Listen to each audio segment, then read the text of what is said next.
جو کہ ہائپوتھائرائڈ کا شکار ہو یا ہائپر تھائرائڈ کا ہو تو اس کی وجہ سے جو ڈیولپنگ بیبی ہوگا اس کے تھائرائڈ کی فنکشنالٹی پہ بھی افیکٹ آ سکتا ہے. اوکے تو اس لیے اس کو اسیس کرنا ضروری ہوتا ہے کہ وہ جب پیدا ہوا ہے 24 آور میں اس کا تھائرائڈ، پھر اس کے بعد سیریل ٹائم کے بعد لائک اگر مدر کو ڈیورنگ دا کنسیونگ وہ ایشو رہا ہے تو ہم یہ کہہ سکتے ہیں کہ جب وہ بیبی ڈیلیور کریں گے تو اس وقت اس بچے کا ٹیسٹ کرنا ہمارے لیے تھوڑا ضروری ہو جائے گا. obviously اوکے اوکے اوکے، مطلب یہ بھی ایک امپورٹنٹ فیکٹر ہے. بڑا امپورٹنٹ ہے سر. اب تھوڑا سا ایک اور طرف آتے ہیں.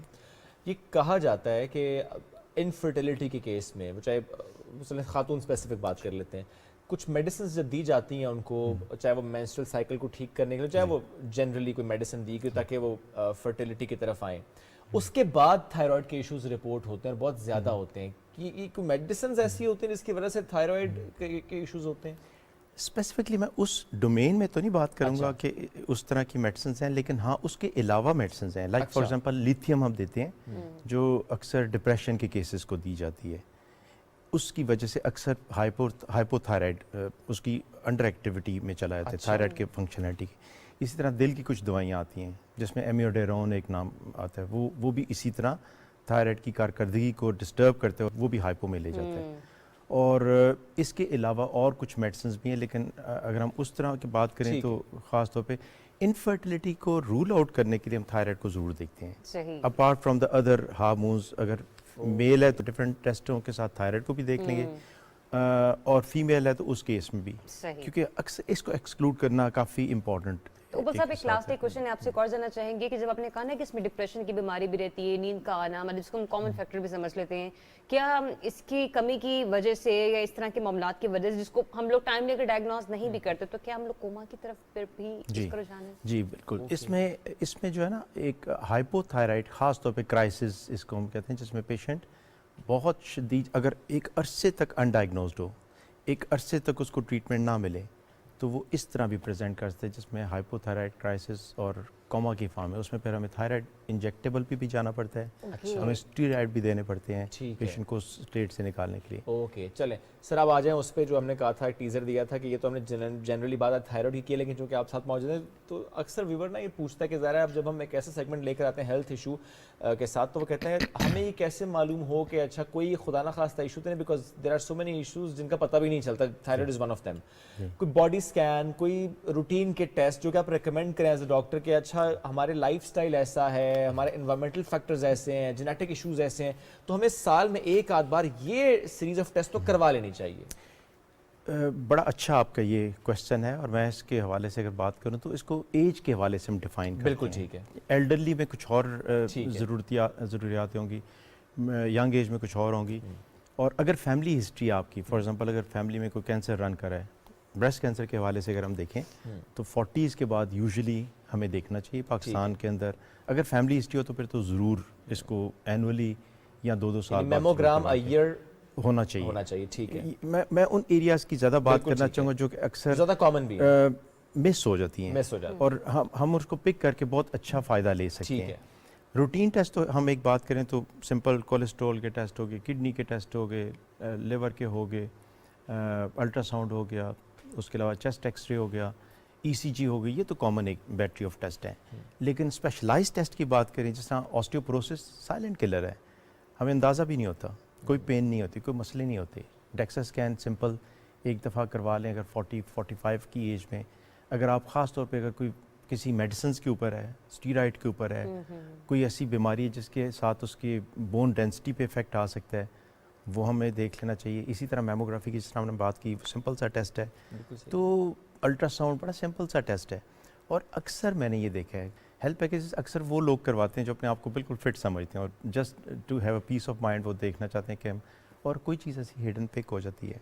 اور وہ اسٹیج ان ٹائم سیوز 9 والی بات ہے کہ اگر وہ ٹائم پہ اس وقت پک ہو جانا ایٹ دی ارلی اسٹیج تاکہ آپ اس کی ٹریٹمنٹ کی طرف بڑھ جائیں. جی تو وہ میرے خیال میں اگر آپ اچھی لائف سٹائل، فرسٹ پہلی چیز تو یہ ہے کہ آپ لائف سٹائل اچھا رکھیں. بالکل ٹھیک. انٹیک، ایکٹیویٹیز، اپنی جو ہیبٹ ہے نیچر کی، اٹھنا جاگنا، وہ صحیح رکھیں.